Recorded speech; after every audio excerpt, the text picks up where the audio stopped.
everyone, welcome back to my channel. So in today's video, I'm going to be talking about sole proprietorships versus single member LLCs. Okay, if many of you have been wondering what's the difference, what are the pros and cons, that's what I'm here to talk about today. So I'm going to be referring to my notes just so I can stay on topic and not ramble. All right, if this is your first time finding me, my name is Tasha. I'm known as Tasha Harge. I'm known as Entrepreneur Help Desk on YouTube, and you can find my links to my other social media platforms in the description box. Okay, I am a business consultant and a tax strategist to entrepreneurs, middle and high income, all throughout the United States. And this video is for informational purposes only.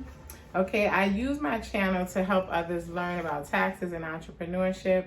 All right, so please be sure to subscribe. All right, so let me go to my notes. Let's talk about, okay. So first, I want to explain a little bit about sole proprietorship, all right? A sole proprietorship is not registered with your state. Okay, it's usually something that's registered with your county. You may need to file some paperwork with your county, potentially have to do some business licenses. It just depends what kind of sole proprietorship you're starting. You may need to register your name as a doing business as. Okay, a single member LLC is a state registered business entity that separates itself from the owner. All right. Both are unincorporated businesses. Okay, some people get that confused because they see like LLC, and since it is something that's registered with your state, some people think it's a corporation and it's not. All right, although I don't want to get too much into that, but you can elect to have your LLC taxed like a corp, all right, with the IRS. But as I mentioned, I just want to stick to the topic of what this video is.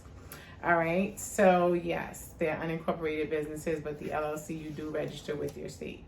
Now, how do you form these businesses? Well, as mentioned, usually the sole proprietorship is something where you fill out paperwork with your county, okay, registering your trade name and things like that. Your single member LLC, you'll register with the state. Sorry if I'm repeating myself, guys. Now, when it comes to filing your taxes, okay, both of these businesses are going to file a Schedule C. That Schedule C is where you report all of your business income and your expenses. Okay, now from a legal, that's an IRS form, Schedule C. Okay, and when it comes to legally, all right, any property owned by you as the sole proprietor is attached directly to you as the business owner on a personal level, all right? Like even if you have a doing business as name for your sole proprietorship, if a legal matter comes up in court or whatever, they're not going to allow like separation from your personal assets just because you have a trade name for your business. Like it doesn't work like that. Okay, now when it comes to property owned by your LLC, okay, if you're established as an LLC, now that property, et cetera, and debts and things like that are attached to the LLC, not directly to the owner. All right, so I want to be clear on that. And, it's always good to consult a lawyer. There's also a lot of lawyers on YouTube now explaining more in depth about these things, okay? But so do your own research and things like that.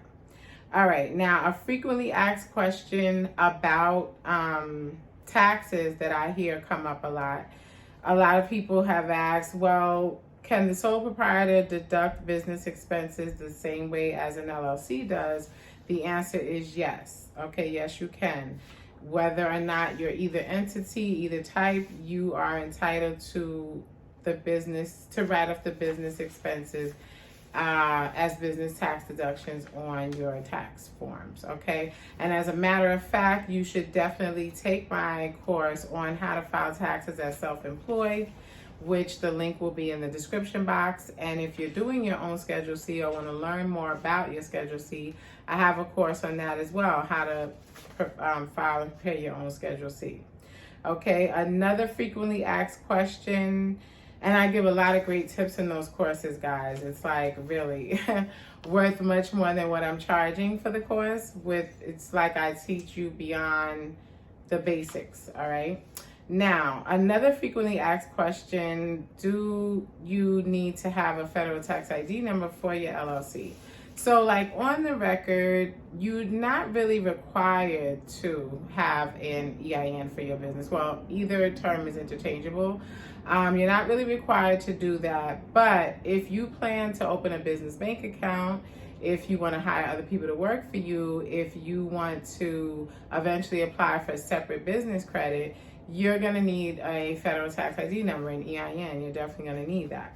Okay, so that's to answer that question. And if you want more information on opening up a business bank account or getting your federal tax ID number, I'll leave links in my description box because I recently did some videos on those as well.